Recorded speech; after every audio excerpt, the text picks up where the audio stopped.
السلام عليكم ورحمة الله.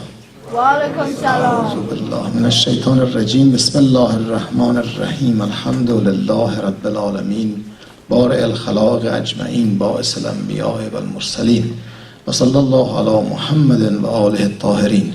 اللهم صل على محمد واللعن الدائم على أعدائهم أجمعين من الآن إلى قيام يوم الدين آمين يا رب العالمين. All praises be upon Allah who gave us the opportunity tonight to be in this position of talking about such a noble title in such an honorable congregation.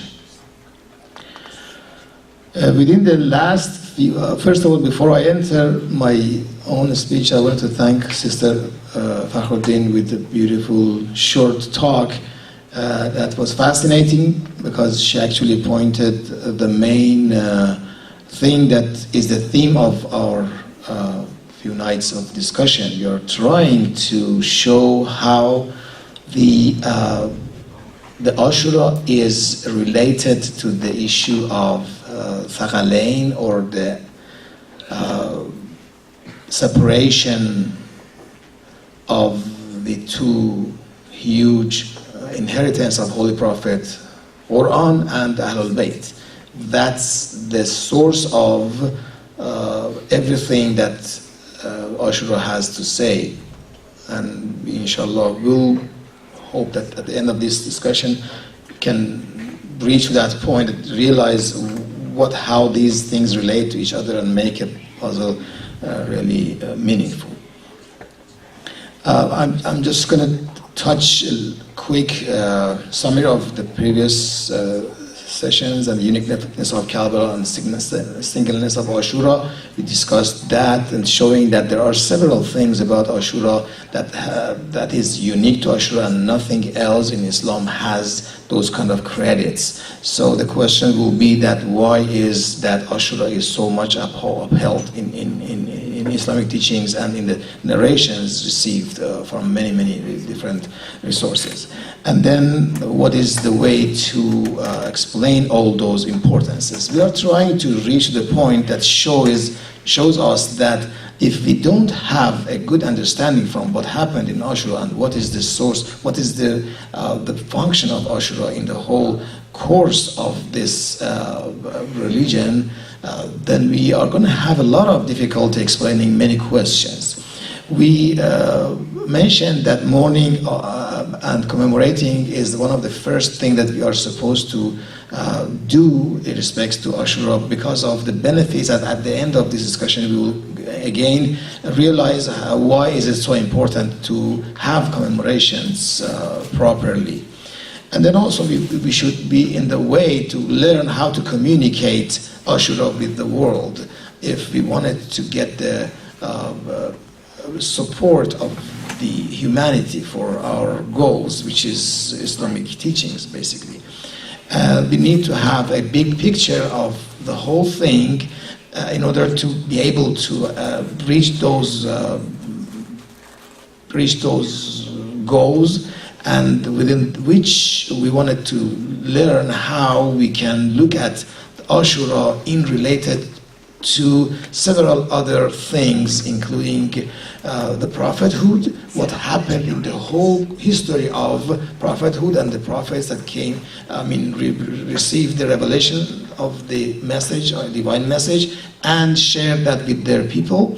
And then what happened in Ghadir event at the seal of prophethood course, and then what we all believe that is going to be the ultimate goal or ultimate solution for all the problems of humanity. We wanted to relate all these things to the Ashoora and see how they play out together and how they make everything meaningful, inshallah.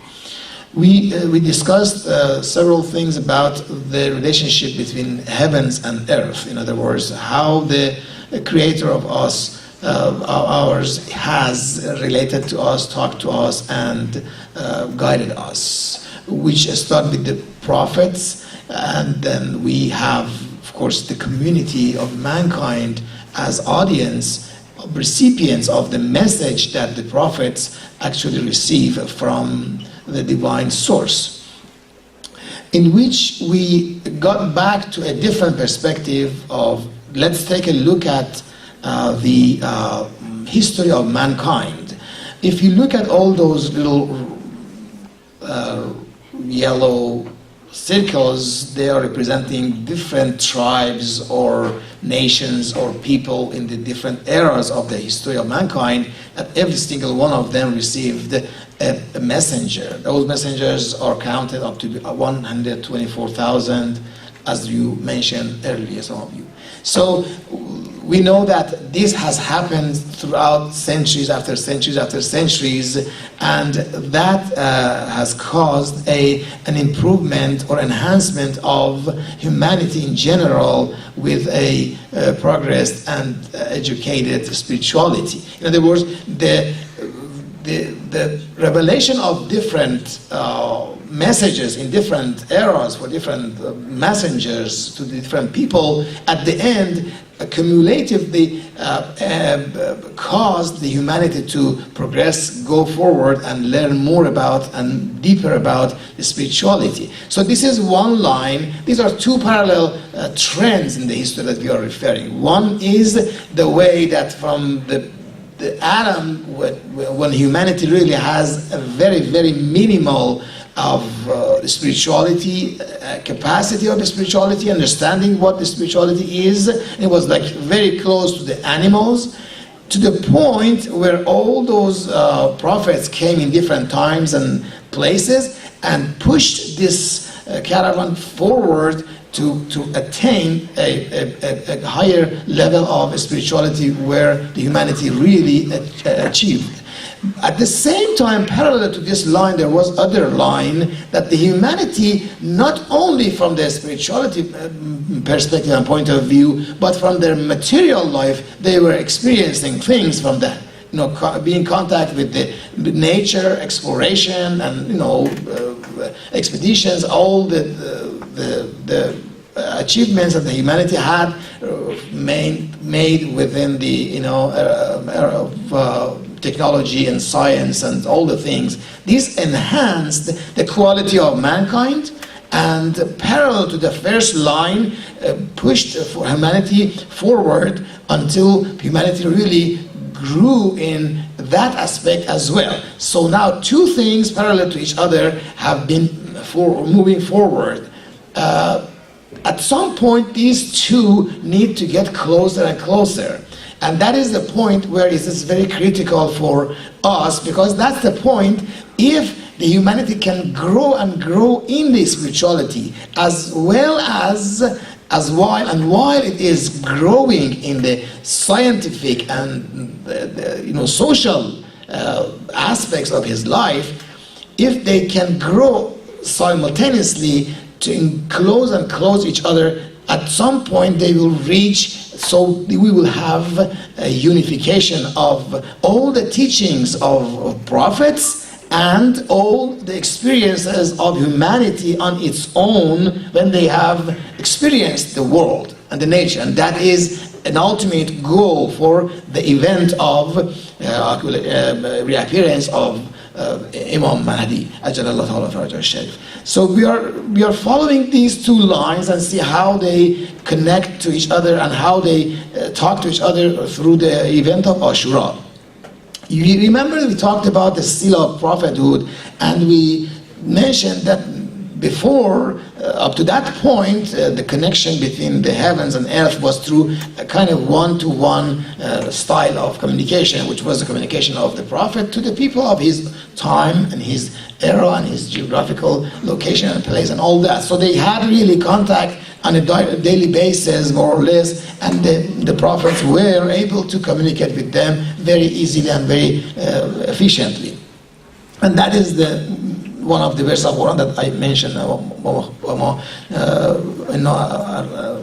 It is the meaning of the verse is that we have not sent any ما أرسلنا من رسول إلا بلسان قومه. We haven't sent any prophet unless he was able to speak to the people of his nation at his time. So they had always been a very direct communication.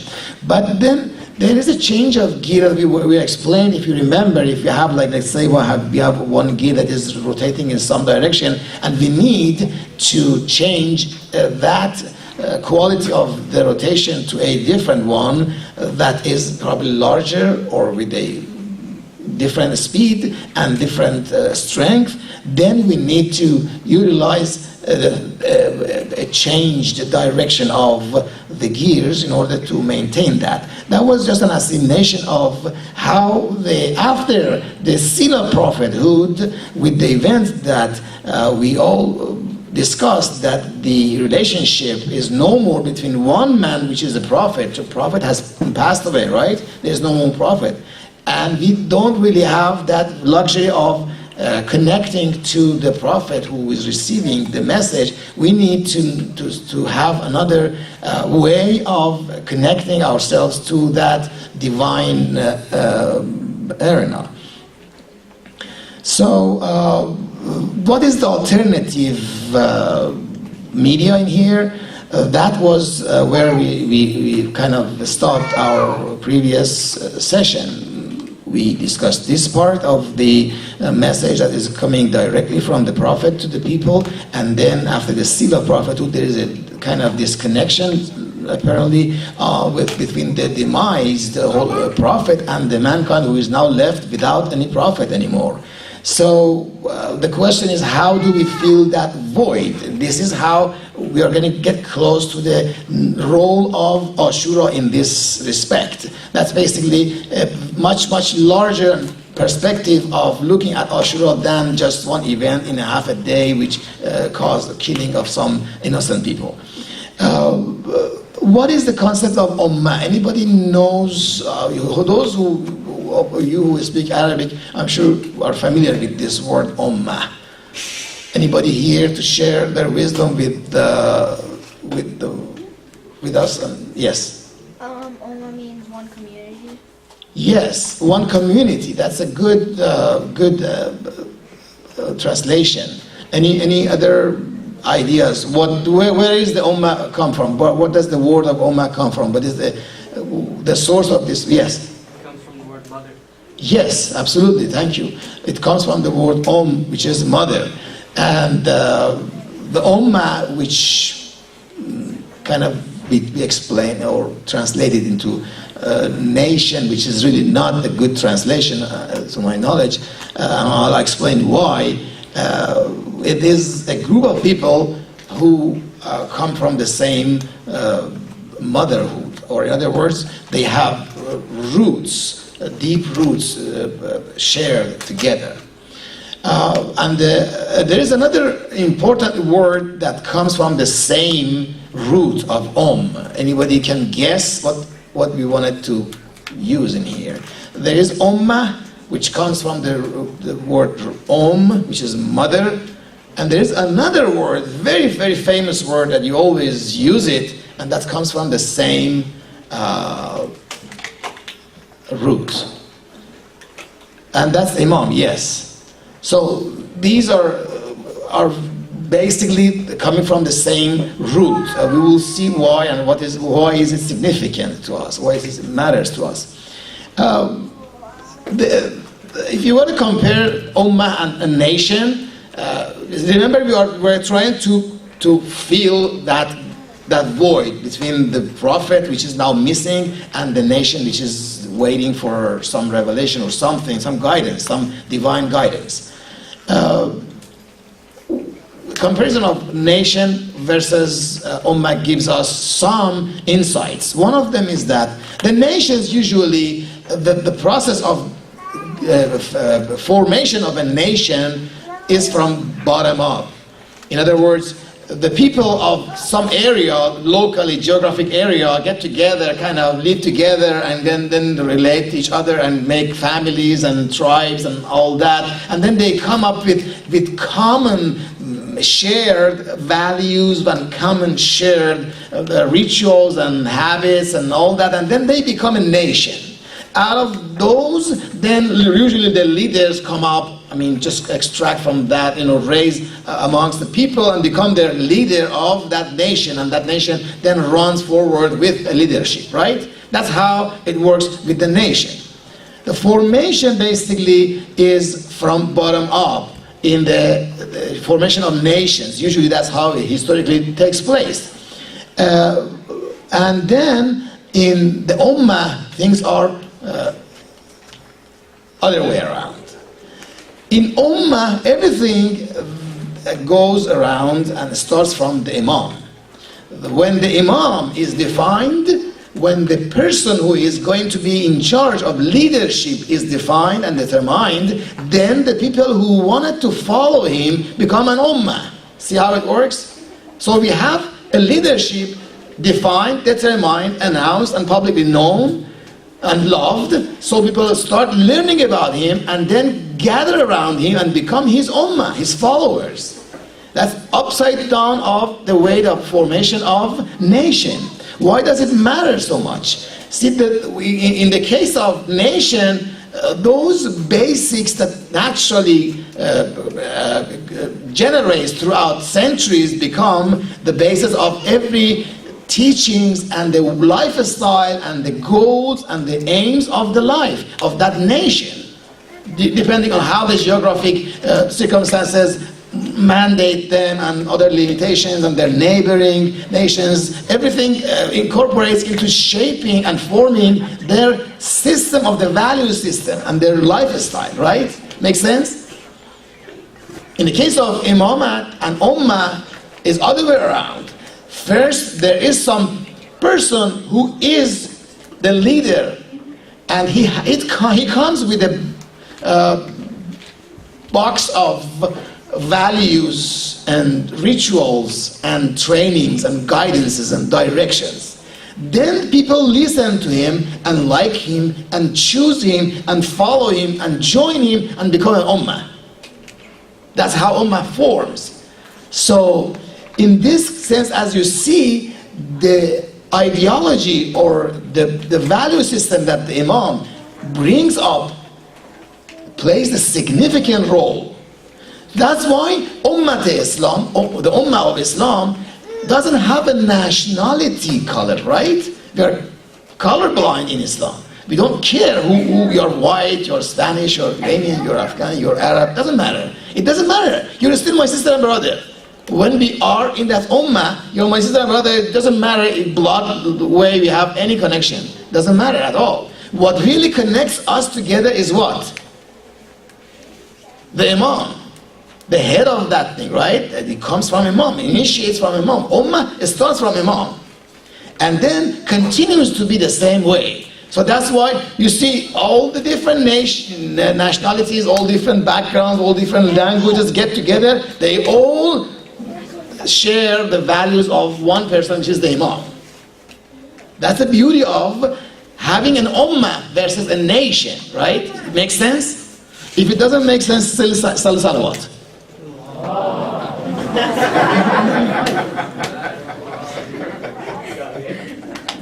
So majority makes sense, right? Now those who have made sense make salawat.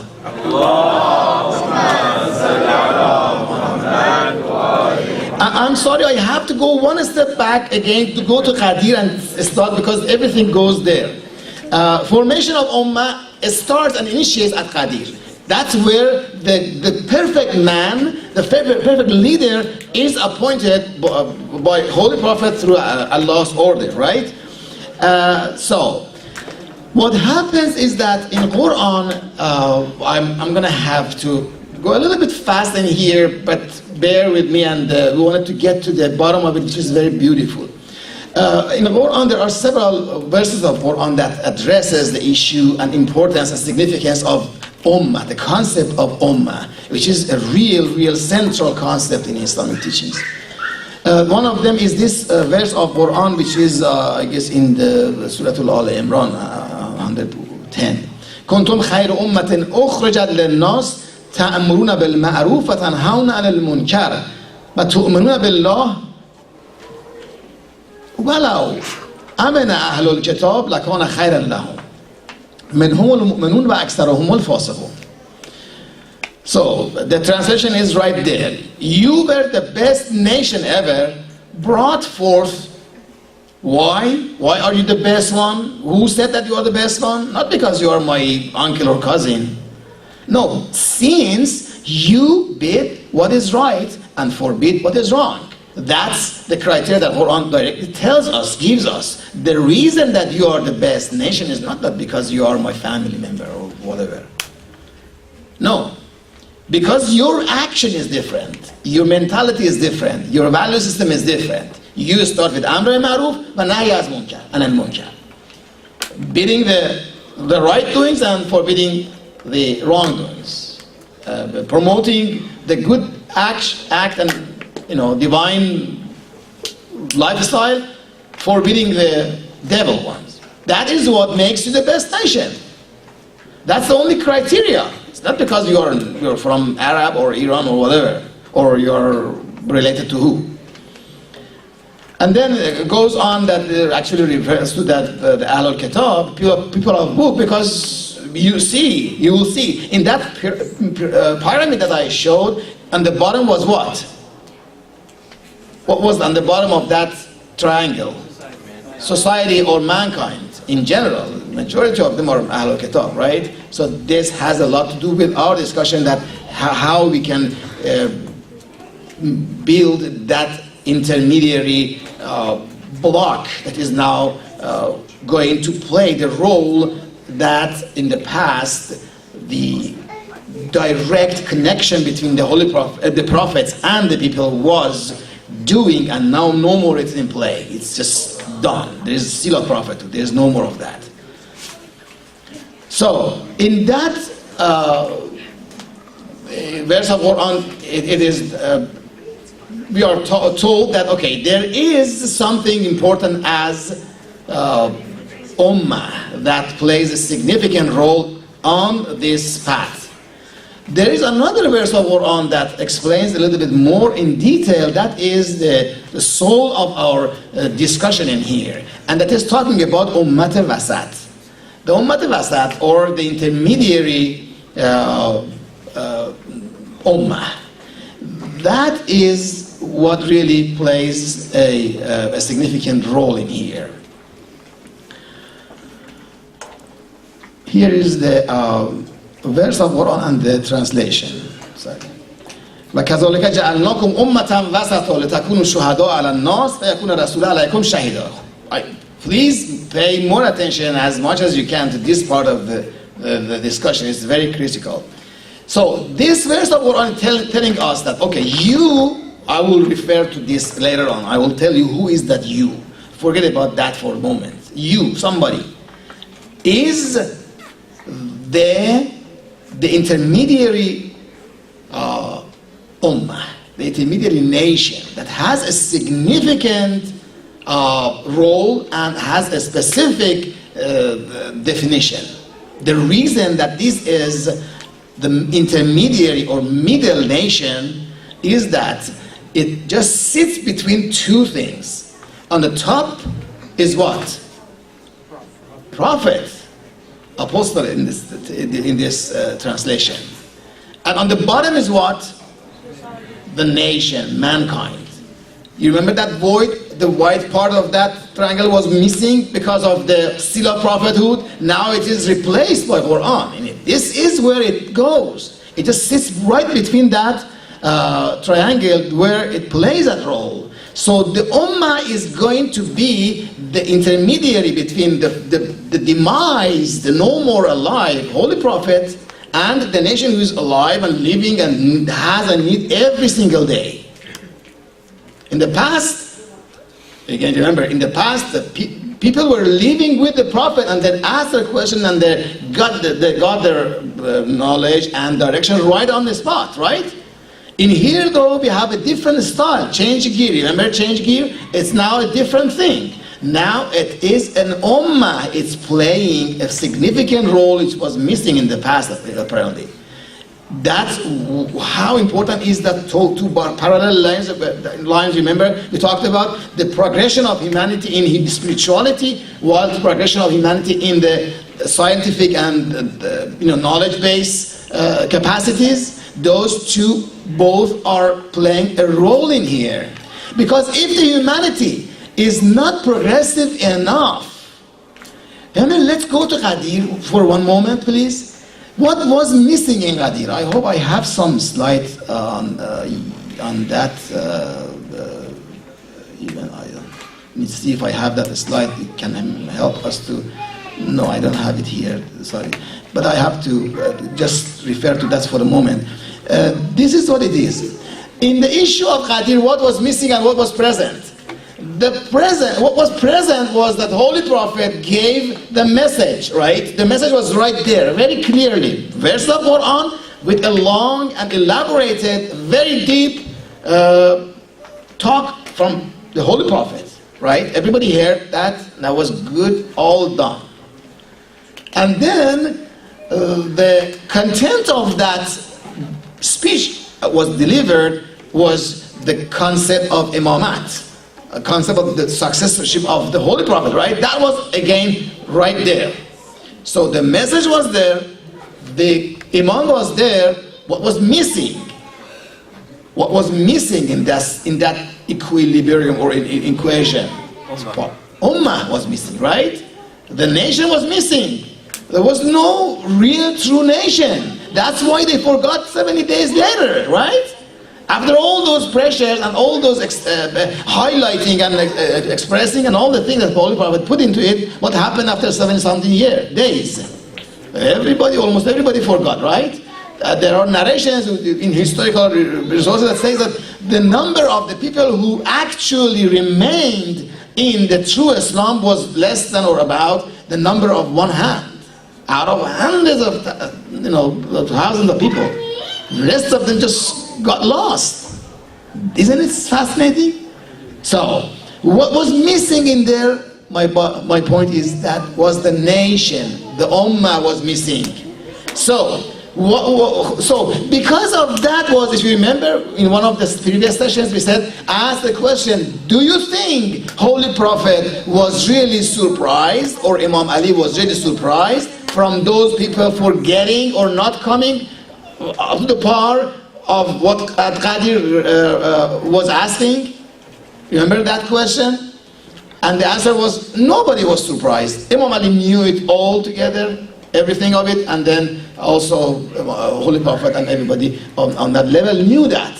Because it was very natural for the nation who had only 7, 8, 9 years of being trained by Holy Prophet to change, to switch, that huge change of culture, which is Jahiliyyah, culture of ignorance, to the culture of Islam. So that's why people really did not follow the requirements of Ghadir. So we need an ummah. That is the missing part. And there is no prophet that creates an ummah. We need some dynamism, some mechanism, some machine that creates an ummah. Remember, that is an essential missing part now. So the essentials of an ummah is at least some of these. First of all, is defined by the Imam. So the Imam is there, so the definition of the direction of the movement of this, from other hand, means the goal or the end of the past journey that you are making is also called So that has to be defined first. And then the value systems. We need a value system for the nation who is now being formed. And that value system comes along with the cultural components. The cultural component is what humanity needs. You need some cultural things. Well, that's why Ibrahim alayhi salam, when he establishes the Kaaba, he prays, "Oh Lord, please teach us our rituals. Rabbi arana manasikana wa tub alayna." Oh God, please teach us what is our rituals. We need some rituals. We need some, you see, we play game, there is some standards, and then you do this, that, and then we play. And if there is no routine, there is no game, right? If you want to have a game and enjoy everybody, and do a sport or whatever, you have to have some rules and some rituals, some standards. Ibrahim asked Allah, oh Lord, give us that, train us that, because we need that. If you want to have an ummah, we have to have that. And then we will see this ritual is going to be the commemoration of Ashoora later on. We will get to that point. That what does it have to do with the formation of that nation, formation of that ummah, is boiling down to commemoration of Ashoora. We will discuss it later. So the rituals are actually the vehicles that moves us forward. I have to switch to a different part of this puzzle, and that is the importance of the time. Remember those two lines that we were talking about? One line on the religion and the maturity of the religious thoughts amongst humanity, and the other line is the growth in their daily life and their social life and their maturity of life. That is still again here. We need time. This is not going to happen over time, right? That's why you have had several thousands of years, right? Do you have, I'm sure some of you have heard this narration. It is important that Allah revealed some of the verses of Quran for the people who are going to come thousands of years later. They call it people of Akhir al-Zaman, people of the day of the ending day. They are the real actual recipients of the true meaning of these verses, like the 7 verses of Surah Al-Hadid and the Surah Tawheed, Qul Huwa Allahu Ahad. These are mentioned in that narration, that these are not for that time, the people of the time. Yes, they would understand what is Qul Huwa Allahu Ahad, of course. They were Arab and they knew it. But those verses actually, the true knowledge about the depth of those verses is going to be known when humanity is way across this historical pathway. When those two lines has grown, especially the one that has something to do with your daily life, that growth helps you a lot to understand the true and the deep meaning of those verses. That is why time is so important. And that is maybe one of the reasons or one of the points that we can get from the verses of Surah Al-Asr, amazing Surah Al-Asr. Oh, I swear to time. Time is amazing factor in here. I don't want to discuss the philosophical meaning of time and that there is no such a thing as a time. It's just a sequence of the events. Nothing as the time is living aside from all the events, but we don't want to discuss those issues. That is beside the point. Anyways, the question is, can we change the culture overnight? The answer is what? No. Do we need time? Yes. How do we get the time? Remember, okay, let's go back to this simple. You come from different countries, right? Let's say from Arab countries or from Iran or Afghanistan or whatever. You have some rituals in your neighborhood when you're younger and you learn something. And then you bring that with you in here. And then you encounter with a different lifestyle.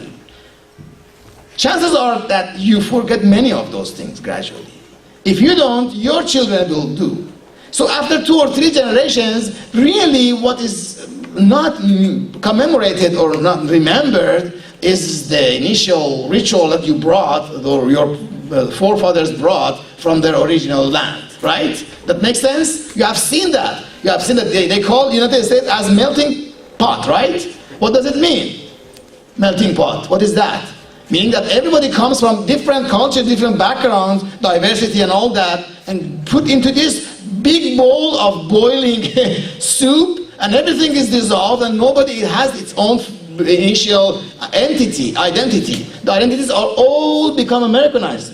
You become American, right? You become an American. You're no more Iraqi, Irani, and whatever it is, right? That is the concept behind the melting pot or thing that this culture and many cultures, that's really the reality of life. After 2-3 generations, things get forgotten. Question: 1400 years ago, or maybe more, there was an event in which Holy Prophet appointed the leadership. The point that our sister brought up, that she said that there is no separation whatsoever in any moment until the end of the life between the Quran and the Ahlul Bayt. Between these two, there's no way that you can separate them and keep them alive. It's like a head and a body. Once you separate them, they both are gone. Allahumma salli ala Muhammad wa ala Muhammad. How did you know I'm thirsty? Then this is what happens. 1400 years ago, or even more, something happened, that person was appointed. And then everybody died, right? And then hundreds of different generations come. Up to this point, how do you expect me to still be in the same, knowledge and understanding? And how do you expect me to keep that message of the separation of the Quran and Etra? There's no way you can keep that going for generation after generation after generation. Everybody still keeps that flag up until it comes a time. So we need some dynamism, some mechanism to connect the generations to each other, so that that message is conveyed to next generation and next generation and next generation. How did you get to know Islam? Almost all of us, we started from Ashoora and Karbala, remembrance of Karbala. Almost all of us, except for the few one that were converts or something that they started from Midway. The rest of us, usually these billion or something Muslims that are there, a majority, a portion of them which are the one that are the Ummah, not all of them are the Ummah. Those followers of Ahlul Bayt, they don't become the follower of Imam Mahdi or Imam Sadiq or Imam Kazem directly. Usually what happens is that they start learning about a school of Ahlul Bayt where? In the commemoration of Ashoora. That's when they start. Almost always it's the case. You start from Imam Hussein, and then from that point you are led to other Imams and Fatima al-Zahra and Imam Ali and everything else, and then you learn about Ahlul Bayt. So the only way that we can keep that Hadith al-Saghalain, the content, being delivered to next generation is to bring the kids when they are very young and get them to learn about the commemoration of Ashoora. Because this event is so attractive, so amazing, and so significant that at any age you can get attracted to it. And the ritual around it, which is the commemoration of it, also brings some sort of addition for attracting. So everybody at any age likes to be part of this ritual. And that is how generation after generation after generation the message was kept. Which message? The message that our sister mentioned tonight. The forbidden way of separation between book and the Ahlul Bayt, the progeny of the Holy Prophet. So that's how we get to create that nation, that ummah. That ummah will be created just through the dynamism of commemoration of Ashoora. Now we probably are able to answer, why is it so significant to commemorate Ashoora in every event? Why is it so important that in any event you have to, if you want to get the best rewards, do that? Can you remember Imam Hussein and say salam to Imam Hussein or cry for Imam Hussein? Because that is the only thing that connects all the generations after generation after generation. Until when? Until the time comes and then people are capable of understanding and digesting the type of leadership that was appointed in Ghadir, and people failed to appreciate it, right? That's what was missing. In Ghadir, what was missing? The appreciation of the people from the fact that this kind of leadership is what you need.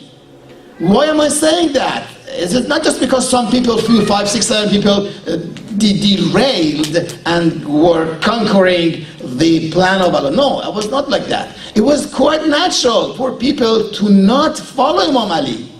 As you see, after they came back to Imam Ali and begged him to become their leader, again, what did they do? They killed him at the end. right? So this tells us that at that stage of humanity, people were not ready for that kind of leadership. That kind of leadership in our time is who? Is the Imam al-Asr, right? That is the type of leadership that was living at the time of Holy Prophet, after Holy Prophet, and so forth. People are not ready for that leadership. That leadership was not or is not going to be accessible to them. That is missing from the equation until the change happens. Now, you may ask, okay, how can we change when we don't have that leadership in contact with us? That is the beauty of this whole discussion. This tells you how important it is that you guys get together in such an environment and help each other to do that. That is the main point. Remember that missing block is playing the role of the prophets actually. That missing block, which is Ummah, is now playing the role of the whole prophethood. Because there's no prophet accessible. But this Ummah has some relationship to that. Because think about it. If Imam Mahdi reappears, inshallah, tomorrow, and then he announces that this is, I am Mahdi and I am here to lead the way to the happiness and prosperity and better life. What do you think people will tell him? Except for very few people who really love him, many of them are questioning him, are going to question him, as we have it actually in narrations, in hadith. People say, oh, this guy has brought a new religion. This is not what we are told about Islam, what Islam is. And then, this is the Muslims and Shia. And then the others who say, who are you? After all, who are, okay, what do you want me to do? And then Imam says, okay, come and follow me. And then we're going to ask, okay, follow you to do what? To be what? What do you want us to be like? What are you trying to make? And the Imam is saying, okay, well, I don't know. Really? What am I trying to do in here? You coming to me to do what? To become like who? Like the people of Iraq? That's not very attractive. Like Afghanistan? That's a lot of trouble. Iran? No, there's so problem. Where do you want me to go? I'm in Swiss, I'm in America, I'm in in Western countries, everywhere else. I'm happy. I'm not missing anything. What do you want me to do? What do you even bother to do that? Let me go on. I have business to do. But if there is if that dynamism is, if it's not in there, Imam Mahdi cannot progress. The same way that Imam Ali did not. The same way that none of the Imams were really successful in that sense. Yes, they did successfully, perfectly their job. Don't get me wrong. They did what exactly was prescribed by the divine, remember the divine grand plan that we talked about it? That divine grand plan was implemented by these Imams one by one, very meticulously, very diligently, and very clearly and completely. But none of them at his own time had that ummah in his hands. Because once they have that ummah, everything is good. We are done actually. The perfection is around the corner. But if we don't have that, then you are not able to get anywhere. So the message that we get from all this is that we really need to establish ummah. And as long as we do not do that, we are not going to get anywhere. And the ummah, or the community that we are talking about, is really, I came up with this beautiful hadith that is very enlightening. You have probably heard this, ana qatilul abarat. Does anybody know the meaning of this saying of Imam Hussein? Ana qatilul abarat. I am killed. Abarat, what does abarat mean? Tears. Tears. So I am killed, basically, the philosophy is the tears. Where do you see those tears? where you commemorate him. That's, our sister again referred to the role of women. That is what Zainab did, right? That's exactly the Karbala, and the event was present forever in that little lonely desert forever, if it was not because of what Zainab and Imam Sajjad did after that. And then all the other Imams, they commemorated this to highest possible point, because that's how the whole plan is going to work. If they don't do that, if they didn't do that, the plan was defeated once more. So if somebody tells you that Imam Hussein praised because Yazid was really bad, just laugh at him. Just laugh. It's just not worth it even discussing and arguing with him. Yazid was not the worst ruler. Yazid was the best opportunity. That's it. And that was planned to be done in the best opportunity. And Yazid gave that best opportunity. That's it. They didn't have time. Imam Hussein didn't have any way, any means. They didn't have the mass media, didn't have internet, didn't have radio, didn't have the joy prayers, didn't have any podium to talk to the people and enlighten people. He said, no, just 2 hours, 3 hours, that's all he has. He cannot do that at the time of Muawiyah, because he knows the game and he doesn't, he cannot be defeated. So Imam Hussein waits. 10 years waits at the time of Muawiyah, not because Muawiyah was less devil than Yazid. No, Muawiyah was 100 times more devil than anybody else in the history of Islam. The damage that he did almost didn't apprise, because he knew what to do. He has a very meticulous plan. All I wanted you to know and then work on it is that Imam Hussein was not fooled in the event of Karbala. He was planning something that keeps that generation after generation building the Ummah. That was a very calculated plan. And Yazid was not the worst ruler, but was the best opportunity for that plan. That plan was impossible at the time of Muawiyah. Otherwise, Imam Ali was much stronger than Imam Hussein in doing that. And that's what Imam Hussein says, it's not my word. Imam Hussein said, and I mentioned it here, he said, my brother was better than me, and my father was better than me. It was not because I am stronger than them, but this is the Safinatul Najat. Imam Hussein is Safinatul Najat, not others. All of them are Safinatul Najat, but this one, as Imam Hussein said, this is the one. Why? Because of that Qatilul Abarat. This is the commemoration. You commemorate Imam Hussein and then commemorate everybody else. That's how you connect yourself to the next generation. And then our times, what is our position in the whole story of Ashoora? What is that we should do? Yes, we mentioned that the first thing that we do is participating in the commemoration of Imam Hussein and remembering it as highly as possible. But besides that, remember, we are in the process of creating an Ummah. If that Ummah is not generated and created, there is no way that Imam Zaman can succeed. And if you are waiting for Imam Zaman, remember, Imam Zaman is waiting for you more.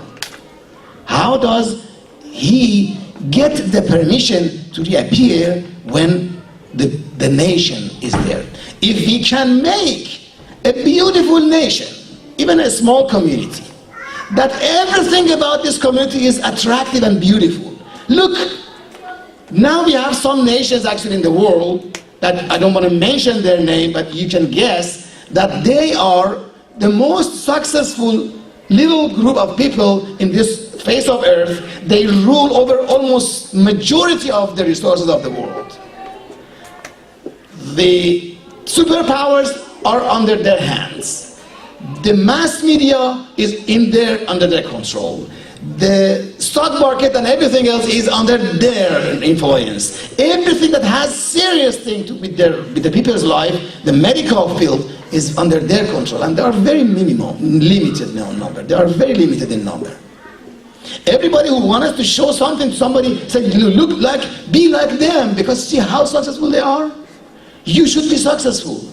Now, if you wanted to be attractive, or your message, your Holy Prophet's message, being attractive to the people, Joe Blow across the world, you have to put out a sample which is called Ummat al-Wasat. It's called the sample society, which is followers, real, true followers of Ahlul Bayt. If that community shaped and is formed, and all the individuals in that community are enjoying from all the benefits of this school of thought, they are most successful people in their life, they are happiest families, their strongest marriage, their parenthood are the best parenthood, their childhood is the best children, everything is nice about that little community. Then Imam Zaman can come and say, hey, do you see this progressive, successful little group in here? Let me do everybody like them. And you just go and examine them, see how happy they are. I'm going to make the whole world like that. Everybody will say yes. Because we like that. This is attractive.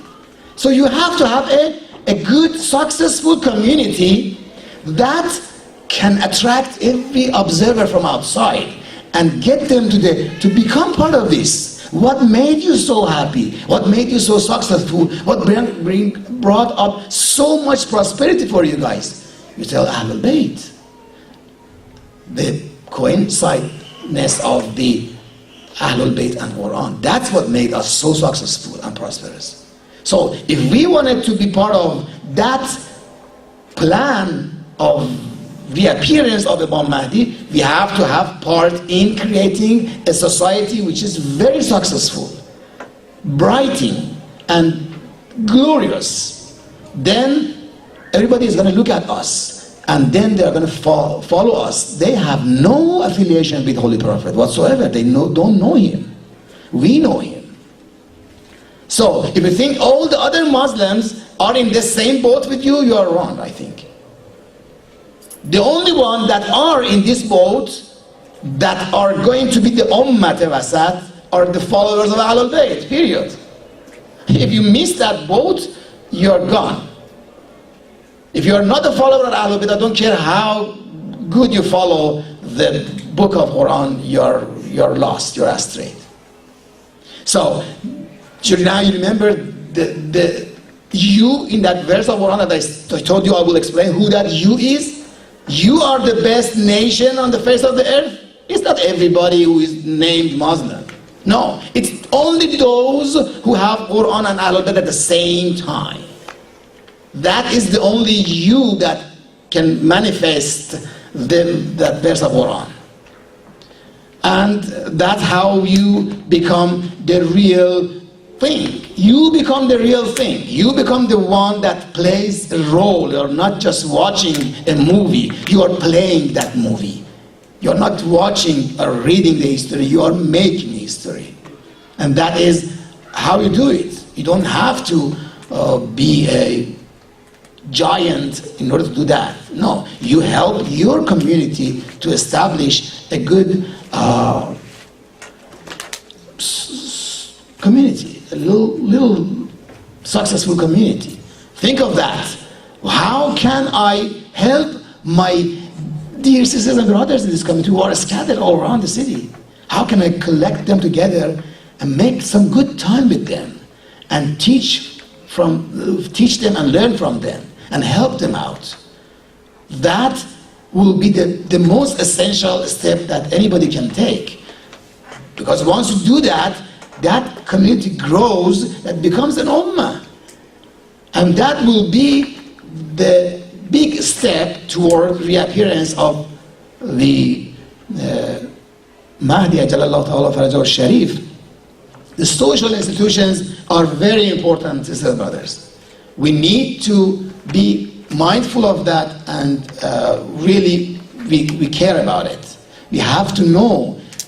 If you don't have an Islamic school, you don't have an Islamic center, you don't have an Islamic grocery store, you don't have Islamic things that you need on a daily basis on a social life, if you don't have none of them or part of them, you cannot prosper enough.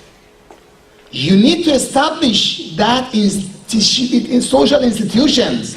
Think of that. Don't go by yourself. You cannot, that individualism is a killer. We need a social perspective, social understanding, and understanding how important it is to have a community that is in line with us and we can help each other. Remember of this, alhamdulillah, this year we were successful by the grace of Allah for the first time to have our English program along with the Farsi program. Yes, there are lots of shortcomings and limitations, but remember, this is a big step forward for us to have the center that can cater to all languages. I mean, it doesn't have to be a Farsi speaker who benefits from this whole bounties of this congregation. Now we have much larger audience. Now we have much larger potential congregation. And of course, it comes with a price tag. And we have to pay that price for having that bounty. If we wanted to be part of this huge divine plan, we have to participate in the creation of that social network, in the social institution. So from that point on, we can benefit from it mostly and have more people to participate. Thank you so much for your patience. I will have one more night, inshallah, contingent to live, that will be dedicated to answering the questions about this whole thing. If you remember, we mentioned a lot of questions, unanswered questions about Ashoora. Why Imam Hussein did this, why he did that, why he did that. There are so many confusions about them. And I'm open to discuss those within the limited time that I will have tomorrow night to wrap up this and learn more about the details of this meticulous, beautiful plan that Allah had and Imam Hussein performed. Sallallahu ala Muhammad wa ala Muhammad.